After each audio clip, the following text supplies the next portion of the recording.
우리는 우리 모든 청년들과 또 함께 예배를 참석한 모든 성도님들 하나님의 크신 축복이 함께 하시기를 주님의 이름으로 축원합니다.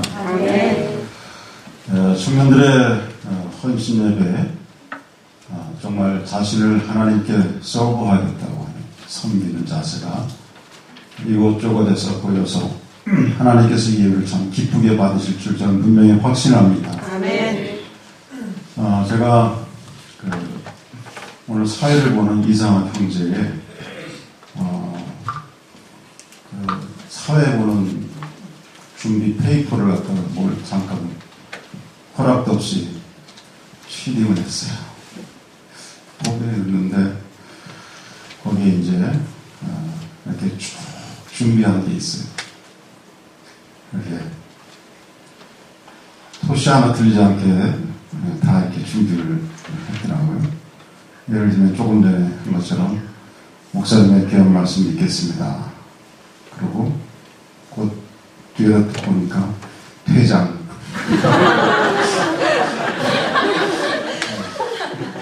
제가 참 얼마나 마음이 깊은지 모르겠어요. 뭐 이렇게 무심코 봤지만 하나님 기뻐하시지 않을까요? 네. 준비하는 거. 그러면서 제가 참 도전이 돼요. 왜냐면 제가 사회 보면서 여러분이 그렇게 준비하지 않거든요.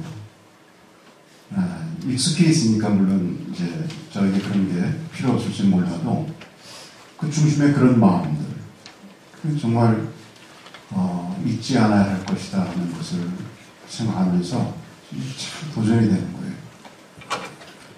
그뿐이겠어요. 청년들이 이제 우리 예배 후에 맛볼 음식을 또 아주 정성껏 준비한 거라든지 또 아까 함께 찬양했던 모습이라든지 참 너무나 감격스러운 거예요. 그게 정말 헌신이 되죠. 여러분 우리가 요즘 생명의 삶 지금 레위기서 여러분 보시죠.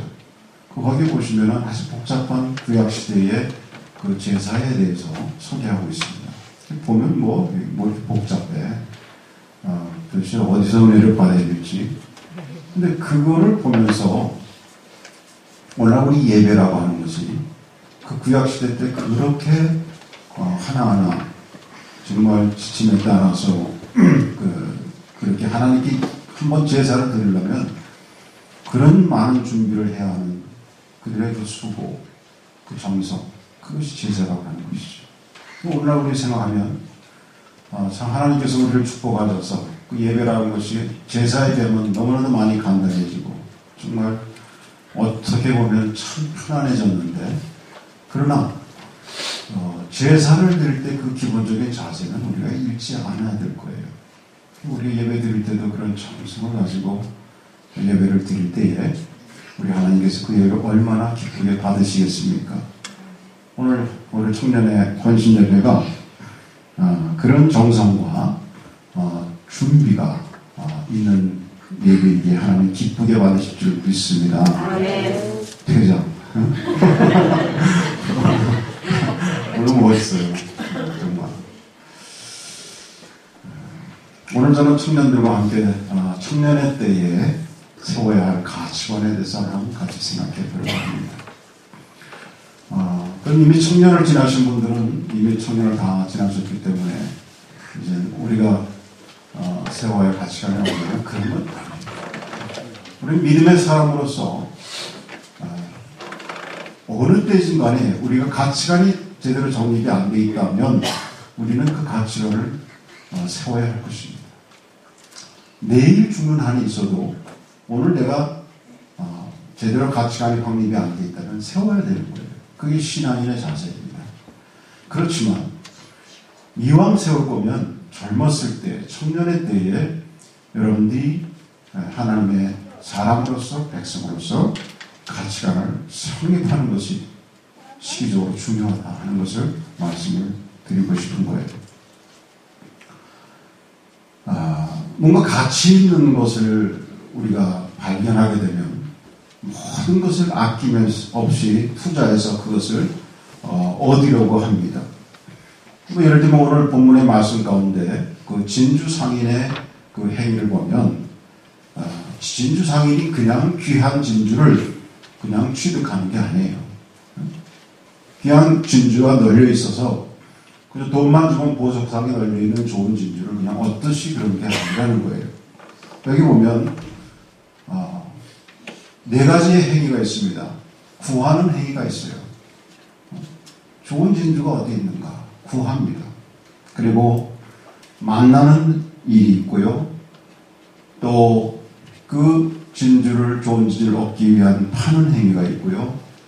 그리고 다시 그것을 사는 이런 행위들이 거기에 있는 것입니다.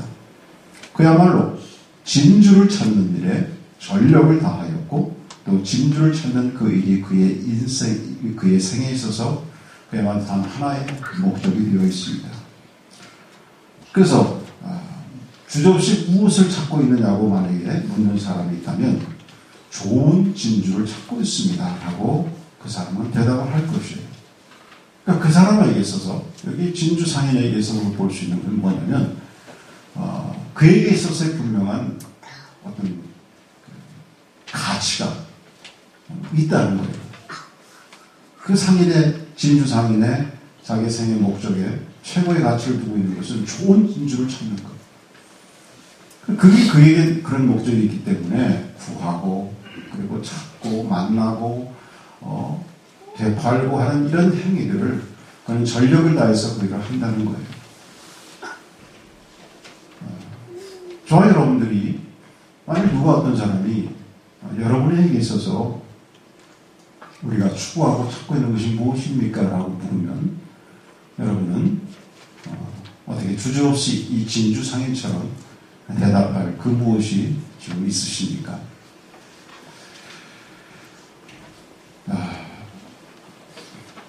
많은 사람들이 나름대로 막연하게 어찌 보면은 무엇을 갈망하고 또 나름대로 소원하고 살아가는 건 맞아요. 그런데 문제는 많은 경우에 선택이 잘못되어 있는 것입니다. 그러므로 우리는 바른 선택을 해야 하는 것이에요. 엘리야가요, 하나님 앞에 이렇게 그가 말했습니다. 여호와가 만일 하나님이면 그를 쫓고 바알이 만일 하나님이면 그를 쫓을지니라. 그러면서 사람들 앞에 그 엘리야가 단호하게 선언하는 그런 모습을 볼 수 있습니다. 그러니까 분명히 바른 선택을 우리가 해야 됨을 말함과 동시에 이 땅에서 어떤 중간자적인 그런 것은 사실 없는 그런 삶이라고 하는 것입니다. 우리가 바르게 선택을 했느냐 아니면 그렇지 않느냐 하는 것입니다. 이런 측면에서 지금 우리가 또 우리 청년 여러분들이 살아가는 우리의 삶, 현대 우리의 삶이라고 하는 것은 우리가 잘못된 가치관을 갖기에 참 딱 맞는 그런 세상을 사실 우리가 살고 있습니다. 온통 어찌 보면 물질의 가치관을 두고 살아가는 이런 현대인의 모습을 보게 된단 말이에요. 그래서 왜 공부하느냐? 그러면 많은 부를 누리기 위해서. 왜 그렇게 땀 흘리고 했으냐? 보다 부자가 되기 위해서. 왜 권세를 갖느냐? 보다 많은 물질을 누리기 위해서. 등등. 온통 이 현대의 어떤 가치관이 물질에 놓여 있는 것 같이 그렇게 얘기를 해요. 그러다 보니까 우리 신앙의 삶 속에서도 마찬가지로 물질과 관련된 그런 일들이 잘 되면 온통 하나님의 축복을 받은 것 같고 물질과 점점 멀어져 있는 모습을 보면 왜 하나님께서 저 사람을 축복하지 않을까 그렇게 단정적으로 얘기하는 경우가 많이 있는데 그게 딱 틀렸다고 얘기할 수는 없지만 다 맞는 얘기는 결코 아니에요. 그런 면에서 우리는 생각해 볼 수 있습니다. 히랍의 역사가 헤로도투스는 고대 이집트의 풍속에 다음과 같은 기록을 했어요. 이집트의 부자들이 연애를 할 때에 그들에게 있는 풍습이 있었다고 하는데 그건 뭐냐면 이집트의 부자들이 연애를 열면은 이제 몸종들을 시켜서요. 이렇게 그 사람의 시체 모형이 들어있는 관을 손님들이 막 흥겹게 먹고 마시는 그 잔치 그 앞을 이렇게 모형의 관을 갖다가 들고 이렇게 지나간다는 거예요. 그 관 속에는 그 시체의 모형이 거기 들어있는 거예요. 그럴 때 그 손님들 앞을 그 관, 시체 모형이 들어있는 관을 이렇게 메고 이렇게 지나가면서 여자종이 뭐라고 노래하면 죽으면 누구나 이렇게 되니 살았을 때 실컷 마시고 놀자. 그렇게 얘기합니다. 그러니까 죽으면 소용없으니까 살아있을 때에 실컷 마시고 놀자. Let us have a party. 그러면서 뭐 그냥 흥겹게 더 흥을 돋군다는 거예요. 이게 바로 뭐냐면 향락주의의 풍습을 얘기하는 것입니다. 그러니까 관을 들여다보면서 험한 인간의 모습을 보는 것이 아니라 우리가 죽기 전에 더 즐기고 더 우리의 삶을 엔조이 누리자 그런 거예요. 우리 한국에 보는 게 있잖아요. 노세 젊어 노세 그런 거 있잖아요. 가락도 있죠. 노세 젊어서 노세 늙어지면 못 노나니. 늙어지면 못 논다는 거예요. 그러니까 젊었을 때 놀자는 거예요. 우리 교회 청년 여러분, 젊었을 때 많이 노시기 바랍니다. 무심코 아멘이 나오면 안 되죠. 하세요. 여러분, 청년의 때에 하나님께서 꿈을, 우리에게 주신 꿈을 품음과 동시에 우리에게 또 한 가지 중요한 것은 가치관이 확립되어야 한다는 거예요. 현대의 물질 문명은 청년들이 품어야 할 바른 가치관에 대해서 너무나도 혼란을 가중시키고 있습니다. 이제는 이 혼란을 넘어서 오로지 물질의 절대적인 가치를 부여하고 있는 현상이 오늘의 현실이에요. 그야말로 세상의 가치관은 물질에 너무 치우쳐 있는 것입니다. 하나 예로 명품 아시죠? 명품. 그 명품에 온 정신을 빼앗기는 사람들의 모습에서 우리 찾아볼 수가 있습니다. 그 사람의 인격, 품격, 지위 그런 것이 그 사람이 지니고 있는 그 명품에 따라서 정해지는 것처럼 그렇게 착각을 하고 그 명품에 몰두를 하는 거예요. 제가 이 명품을 좀 보려고 어느 웹사이트를 한번 들어가 봤어요. 거기에 누군지 모르지만 하여튼 어떤 젊은 아가씨인지 누군지 이 명품을 사려고 하는 구매하려고 하는 그런 문구가 있고요. 거기에 답한 것이 있어서 제가 한번 따와봤어요. 들어보세요. 어디서 구매하면 조금 싸게 살 수 있을지 아마 명품 가방에 매니아분들 알려주세요. 기뜸해주세요. 호호. 70만 원 정도 모았는데 살 수 있을까요? 거기에 답변이 왔어요. 그 가격으로 명품 가방은 구매하기 힘들겠는데요. 그러니까 아마 명품 엄청나게 비싼가 봐요. 70만 원이면 한 500불 이상은 될 것 같은데 어른도 없나 봐요. 그러면서 뭐라 그러냐면 홍콩 명품 가방은 충분히 구입하고도 남을 돈이지만 왜냐 일종의 비슷한 시밀러한 그런 게 있나 봐요. 요즘 추세가 홍콩 명품을 많이 구매하는 추세인데 이번 기회에 한번 이용해 보는 건 어때요? 외관상으로 전혀 구분이 안 갈 만큼 가방은 좋습니다. 저도 명품백 많이 가지고 있지만 정말 구별이 어렵게 나오더라고요. 제가 자주 가는 홍콩 명품 구매 대행 사이트 알려줄게요. 이게 했어요. 예.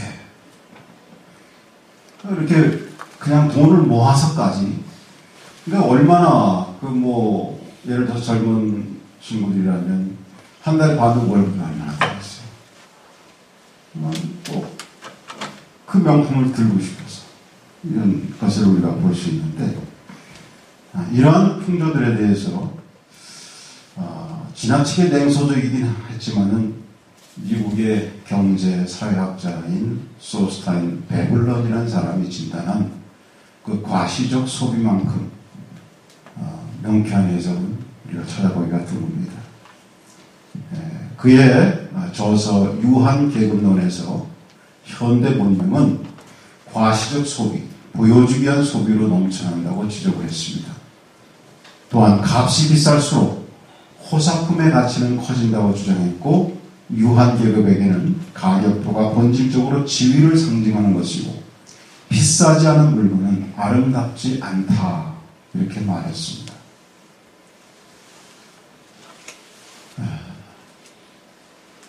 또 그 하버드 경제학 교수였던 하비 라이덴스타인은 그의 그 수요 이론에 있어서 유행, 속물, 그리고 아까 말했던 소개했던 베블린 효과라는 그 논술에서 특정 재화의 경우 일반적인 수요 법칙이 적용이 되지 않는다고 그렇게 말을 했어요. 예를 들면 구찌 핸드백, 요즘 그보다 더 좀 훨씬 알지 못하는 거 많지만 이게 한 1950년대 얘기니까요. 공급 곡선에 따라서 결정되는 것이 아니고 남들이 생각할 만한 그 상품의 가격에 비례한다 그랬어요. 그러니까 구찌 핸드백 가격이 떨어져서 아무나 시장에서 살 수 있을 만큼 흔해질 경우 그 수요는 증가하지 않는다는 것. 무슨 얘기죠? 누구든지 사면 명품이 아니라는 거예요. 누구든지 살면 내가 그걸 들고 있으면서 내 지위가 높아지지 않으니까 오히려 사람들이 관심이 멀어진다는 거예요. 그래서 극단적인 방법으로 그런 명품 브랜드가 재고가 남을 경우에는 불에 태워서 그런 극단적인 방법으로 공급을 딸리게 만들어서 명품 브랜드를 유지한다는 겁니다. 이처럼 어떤 물질이라고 하는 것이 우리 어떤 절대적인 사람의 무엇을 높여주는 것처럼 그렇게 되어버린 이런 시대를 사실 우리가 살아가고 있다. 근데 여러분, 이 땅에는 아직도 그럼에도 불구하고 돈으로 살 수 없는 것이 많이 있습니다. 돈이 만능인 것 같아도 돈으로 살 수 없는 것이 너무나도 많아요. 여러분, 돈으로 침대는 살 수 있지만 잠을 살 수 없어요. 책을 살 수 있지만 두뇌를 살 수는 없어요. 음식을 살 수 있지만 아름다움을 살 수는 없어요. 집을 살 수는 있지만 가정을 살 수는 없어요. 약을 살 수는 있지만 건강을 사지는 못합니다. 사치보험을 살 수는 있어도 문화를 살 수는 없어요. 향락은 살 수 있지만 행복을 살 수는 없어요. 이런 향락주의에 대해서 우리 주님께서도 그 물질의 가출에 두어 살아가는 사람들을 엄하게 책망하신 그런 구절을 우리가 마태복음 23장 13절 이하에서 봅니다. 거기 보시면 주님께서 서기관들과 바리새인들을 향하여서 통렬하게 비난하셨어요. 뭐라고 하냐면 그들을 향해서 화 있을진저 그랬어요. 여러분, 이 화 있을진저 이게 무슨 말인지 아세요? 요즘 현대 말로 바꾸면요, 공개석상에서 말할 수 있는 그런 말이 아니에요. 짐작하시겠죠? 극단적인 그런 저주를 주님께서 그들이 하셨어요. 왜 그러셨을까요? 그 23장 16절 이하 보면, 16절 17절 보면 그 이유는 저들이 물질에 가치를 두는 삶을 살았기 때문에 그렇습니다. 저들이 종교 지도자임에도 불구하고 사회의 지도자임에도 불구하고 그들이 최고의 가치를 두고 있는 것은 물질이었어요. 그래서 뭐라고 주님께서 16절, 17절 보면 말씀하셨냐면 화 있을진저 소경된 인도자여 너희가 말하되 누구든지 성전으로 맹세하면 아무 일 없거니와 성전의 금으로 맹세하면 지킬지라 하는도다. 우맹이요 소경들이요 어느 것이 크요 그 금이냐 금을 거룩하게 하는 성전이냐 이렇게 주님이 힐난하셨습니다. 이거를 좀 더 알기 쉬운 말로 표현하면 이런 얘기예요. 너희는 만일 너희가 성전을 두고 맹세하면 아무래도 좋지만 성전에 있는 금을 두고 맹세하면 반드시 지켜야 한다는 말을 합니다. 그러니까 성전을 두고 맹세하면 아무래도 좋아요. 근데 오히려 성전에 있는 금의 가치를 두고 금의 맹세를 하면 오히려 그걸 지켜야 한다라고 말하는 거예요. 성전 자체보다 성전에 있는 금의 그들의 가치를 더 두고 있다 그 말이에요. 바보 같고 눈이 먼 너희들아 어느 것이 더 중요하냐 금이냐 그 금을 거룩하게 만드는 성전이냐 주님께서 그렇게 말씀하신 것입니다. 여러분 우리 신앙인은 아무리 세상의 가치관이 혼돈스러운 이 땅을 살아간다 할지라도 우리 신앙의 바른 가치관이 저와 여러분에게 특별히 오늘 헌신 예배를 드리는 우리 청년들에게 있어야 될 줄 믿습니다. 여러분이 청년의 때에 바른 신앙의 가치관을 세우고 살아가면 그것은 참으로 이 세상 어떤 것보다 바꿀 수 없는 참으로 소중한 것입니다. 너무나 값진 것입니다. 오늘 이 진주라고 하는 것 그리고 그 전에 있었던 본문에 밭에 감추어진 보화라고 하는 것 그것은 숨겨져 있었다고 그랬습니다. 숨겨져 있기 때문에 그래서 잘 발견을 못합니다. 그런데 그것은 모든 것을 다해서 살만한 가치가 있는 것이라고 오늘 본문은 소개하고 있습니다. 그래서 그것을 찾아야 하는 것입니다. 오늘 이 의미에서 우리가 깨달을 수 있는 것은 진정한 신앙적인 가치, 우리가 찾아야 할 가치라고 하는 것은 여러분들이 그냥 저절로 얻어지는 것이 아니라 생각해야 한다고 하는 것. 다른 표현하면 기도해야 한다고 하는 것이에요. 청년의 때에 우리가 하나님께서 우리에게 주신 진정한 가치 있는 신앙의 가치관이 무엇이냐 하는 것에 대해서 그냥 멍청하게 있다가 저절로 세월이 가면 내게 상립되는 것이 그런 것이 아니라 우리가 진지하게 생각하고 그것에서 기도하고 여러분 그럴 때에 얻어지는 게 그건 분명한 신앙적인 가치관이라고 하는 것이죠. 그럴 때는 여러분 정말로 여러분들이 하나님의 형상을 닮고 하나님께서 주신 청년의 삶을 살아가고 그런 신앙을 살아가는 청년을 보면 눈에서 빛이 나는 거예요. 불이 나는 거예요. 그냥 초점 잃은 흐리멍텅한 그런 얼굴이 아니라 그런 눈이 아니라 무언가를 찾고 무언가를 위해서 달려가는 그런 눈빛 그런 나름대로 약간 의지가 서있는 그게 바로 신앙의 청년의 모습이라고 하는 것입니다. 여러분 신앙인의 가치관이라고 하는 것은 하나님과의 관계에서 찾아야 하는 것입니다. 중요한 얘기. 다 같이 한번 하십시다. 신앙인의 가치관은 하나님과의 관계에서 찾아야 한다. 연관성이에요. 연관성. 하나님과의 연관성을 얘기하는 것입니다. 그런데 세상은요. 이 세상을 지배하는 사탄은 이 하나님과 연관성을 할 수 있으면 끊으려고 하는 거예요. 세상이 하나님과 관계가 없다고 하는 거예요.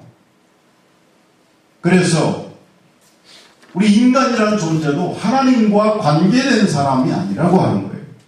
그러다 보니까 인간이 어떻게 태어난 존재예요? 하나님의 자녀로서 피조물로서 창조되어진 자들이 아니라 그냥 생물학적으로 우연히 어쩌다가 생겨났고 지금까지 진화되어 왔다고 하는 거예요. 그럼 한번 생각해 보세요. 우리가 과학자가 아니라 해도 조금만 진지하게 솔직하게 우리가 살아가는 세상을 관찰하고 생각한다면 정말 그렇게 말할 수 있겠어요? 이 세상의 모습들, 돌아가는 것들이 정말 하나님과 관계없는 게 이 땅이고 이 세상이고 저와 여러분들인가요? 저는 그런 얘기를 들을 때마다 또 이제 비행기를 탈 때마다 참으로 이 세상에 나라고 하는 존재는 너무나도 크기로 말하면 미약해. 이렇게 들여다봤을 때 우리는 크지만 그런 생각이에요. 점점 높아지면서 비행기가 높아지면서 보면 크게 보였던 차들이 그냥 그렇게 그냥 지나간단 말이에요. 가까이서 봤을 땐 차들이 추돌하고 충돌하고 하면 그냥 구경 날 만한 그런 사고인데 멀리 하늘에서 이렇게 보면 아마 차들이 몇 대쯤 후당탕탕 부딪혀도 그게 뭐 이렇게 큰 사고처럼 보여지지가 않더라고요. 그렇지 않아요, 여러분? 네? 마치 인간이 그 조그만 개미들이 막 이렇게 왔다 갔다 하다가 어쩌다가 흙이 덮여가지고 이렇게 압사당하게 하고 그런 별로 아무것도 아닌 것처럼 보이듯이 그렇게 보여집니다. 그런데 우리를 하나님께서는 참 큰 존재, 우주보다 큰 존재로 말씀하셨어요. 그럼에도 불구하고 우리가 살아가는 이 광활한 우주라고 하는 것은 정말 그걸 생각하면 이게 저절로 되어지는 것이 있을 수가 없다. 예를 들면 여러분 이 태양과 같은 별이 이 은하계에 1000억 개가 있다고 하잖아요. 성주씨 맞아요? 네. 그리고 우리 있으니까 그걸 끝에 그 운하계 같은 그 별들의 1000억 개나 모이는 운하계가 그 구름과 같은 별들의 집단이 100만 개가 넘어요. 그것도 맞아요? 틀렸어요? 더 많아? 축소해서 얘기해서 생각해보세요. 얼마나 질량적으로 태양과 지구하고 얘기하면 그게 100만 분의 1도 안 되는 게 우주, 이 지구의 질량이라는 거예요. 상상이 안 되죠. 난 그런 걸 생각할 때마다 하나님과의 연관성을 우리가 어떻게 끊을 수가 있냐고 하는 것이에요. 여러분, 우리는 우리의 신앙적인 가치관을 정말로 하나님과의 이 연관성 속에서 찾아야 될 줄 믿습니다. 성경은 분명히 그것을 말씀하고 있습니다. 골로새서 1장 16절.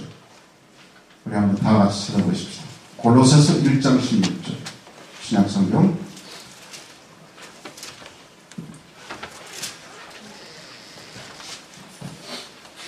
골로새서 1장 16절. 자, 다 같이 읽습니다. 시작. 만물이 그에게 창조되되 하늘과 땅에서 보이는 것들과 보이지 않는 것들과 혹은 보좌들이나 주관들이나 정사들이나 권세들이나 만물이 다 그로 말미암고 그를 위하여 창조되었다. 얼마나 분명하게 말씀하고 있습니다. 만물이 다 그로 말미암았다. 그를 위하여 창조되었다. 그가 누구예요? 여호와 하나님. 하나님을 위하여 창조된 자가 바로 여러분들입니다. 하나님을 위하여 창조된 자가 바로 나입니다. 또 계시록 4장 11절 보세요. 계시록 4장 11절.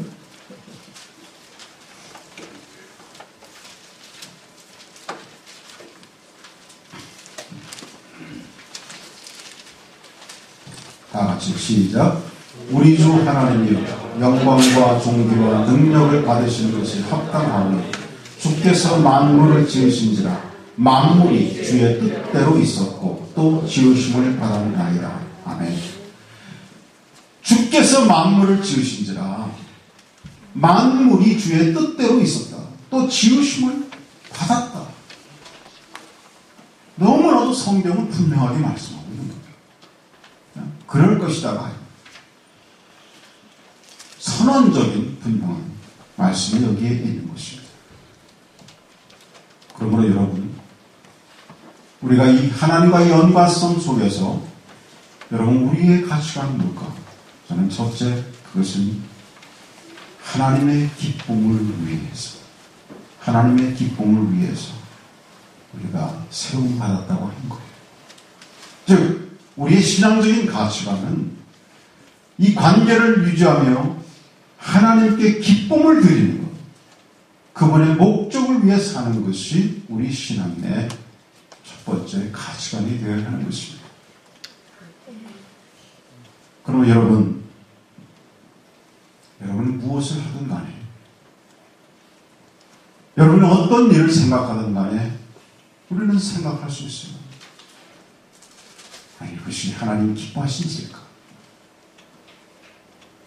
내가 지금 행하고 있는 일들이 또 나의 이런 판단들이 이걸 통해서 하나님이 기뻐하실까?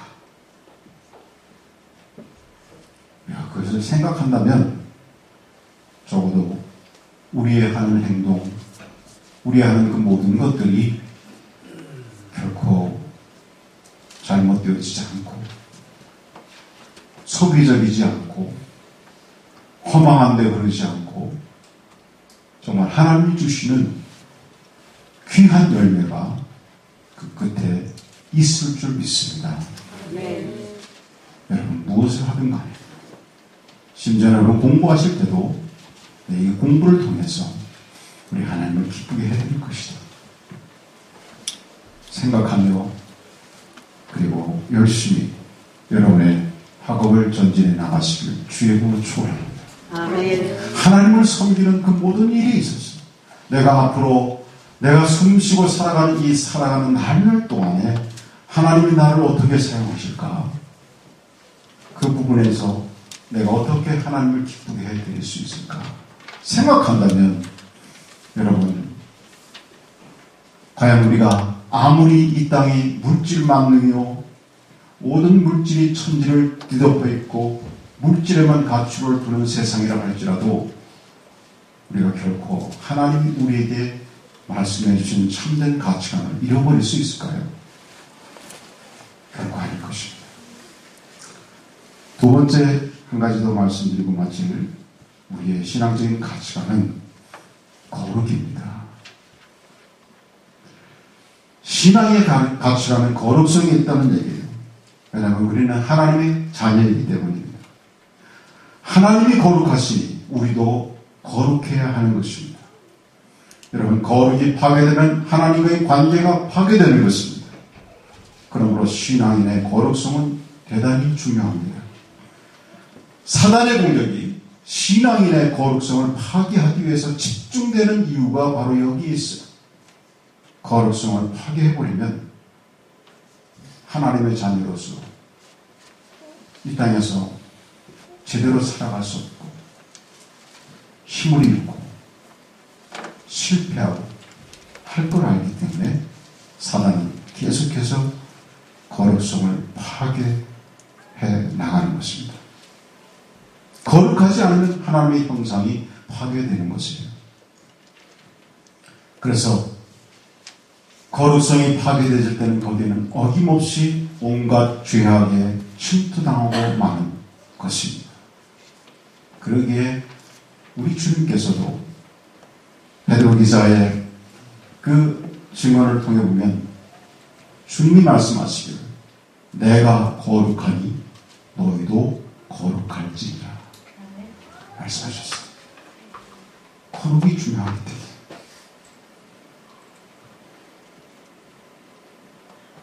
여러분 이 땅에 살아가는 많은 사람들 가운데 정말 하나님의 형상을 담고 그 거룩성을 유지하면서 애쓰고 땀 흘리고 살아가는 청년들을 보면 참 신앙을 느낍니다. 하나님께서 그런 청년들을 통해서 하나님이 역사하시고 축복하시는 것입니다. 그 옛날 사드락과 메삭과 아벤느고 같은 청년들이 그들에게 있어서 볼 수 있는 하나님께 쓰임받는 귀한 것은 뭐냐면 하나님의 것을 잃어버리지 않으려고 하는, 죽음을 불사하고 하나님의 것을 잃어버리지 않으려고 하는 그 거룩성이 있다고 하는 사실을 여러분 기억하시기 바랍니다. 아멘. 그럼 여기에 이 거룩성을 유지하는 데 있어서의 현실과의 관계가 있어요. 그럼 우리가 거룩하기 위해서 현실을 외면하며 살아야 되는가? 우리가 홀리한 거룩한 삶을 위해서 이 세상에 찌들고 힘들고 어렵고 우리를 때묻게 만드는 세상과 격리해서 살아야 하는가? 성경은 그렇게 말씀하시지 않았습니다. 바로 여러분, 바울은 고린도 교인들에게 편지하면서 이 문제를 다루었습니다. 고린도전서 5장 9절로 13절에 보면 거기에 바울이 여기에 대해서 명확하게 말씀한 내용들이 기록이 되어 있습니다. 한번 찾아보실 분들은 찾아보시죠. 거기 보면 바울이 이렇게 말했어요. 내가 너희에게 쓴 것에 음행하는 자들을 사귀지 말라 하였거니와, 이 말은 이 세상에 음행하는 자들이나 탐하는 자들과 토색하는 자들이나 우상 숭배하는 자들을 도무지 사귀지 말라 하는 것이 아니니 그랬어요. 만일 그리하려면 세상 밖으로 나가야 할 것이요. 그리고 이어서 하신 말씀입니다. 이제 내가 너희에게 쓴 것은 만일 어떤 형제라 일컫는 자가 음행하거나 탐남하거나 우상 숭배를 하거나 후욕하거나 술 취하거나 토색하거든 사귀지도 말고 그런 자와는 함께 먹지도 말라 하니라. 외인들을 판단하는 데 내게 무슨 상관이 있으려마는 교정 사람들이야 너희가 판단치 아니하리라.